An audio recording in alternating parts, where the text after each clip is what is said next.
when you talk to a lot of the NBA coaches, and the NBA is a little bit different because the NBA is more of kind of a specialized kind of thing, but when you ask them, what should you get good at? Answer it this way. If you're on the bench and your coach is watching the game and he needs something, he needs a defensive stopper, he needs a shooter, he needs somebody that's going to rebound, he needs a playmaker because you guys aren't creating enough play opportunities, and he looks at the bench and he looks for something, what is the thing that he can sub you in for? Because most of the time what you would say is, well, I'm better than this guy.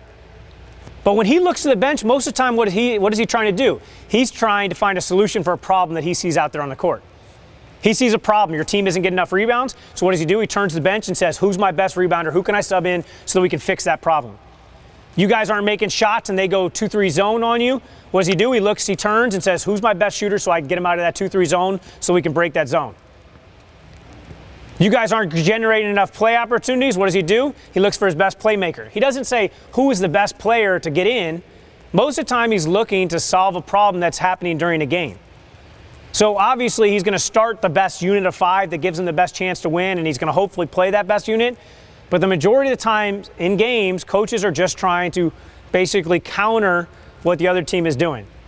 And so if you guys can get good enough where your coach can rely on you for something, that'll help you guys earn way more playing time. And if you think about it, a lot of times when, most of you guys want to play college basketball, coaches, they're recruiting you for a specific thing. Like my college, I went to Belmont, and we always shot 3-pointers. You guys now know about the analytic era and everybody shooting threes. We were doing that back in 2008, 2009. Like we were leading the country in 3-pointers attempted, 3-point percentage, and we ran an offense that was 4 out, 1 in that was very sophisticated. Like we knew that we'd be in 4 out, 1 in, and if we said certain things, so if we said any color, then it meant backdoor play. If we said any ACC school, then it might meant that we were doing a dribble handoff. If we said anything with an F, so if we said Florida, or if we said any flower, anything, it meant a flare screen was coming. We had to be that smart. We had to be thinking that stuff during the game. So our coach only recruited good shooters that were smart, high IQ players, and he also recruited players that, worked hard so that they were self-starters. He didn't want to have to motivate us like that. And he wanted to recruit players that he could trust off the court as well. But if you didn't embody all those things, he wasn't going to recruit you.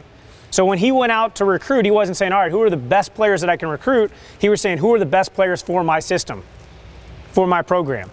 And so I want you guys to think about that when you guys are working on your game. But I think some of you guys, I know you work really hard, but if you're not getting the playing time you want, if you're not getting the scholarships you want, if you're not, ask yourself, why would your coach play you? Why would a coach recruit you?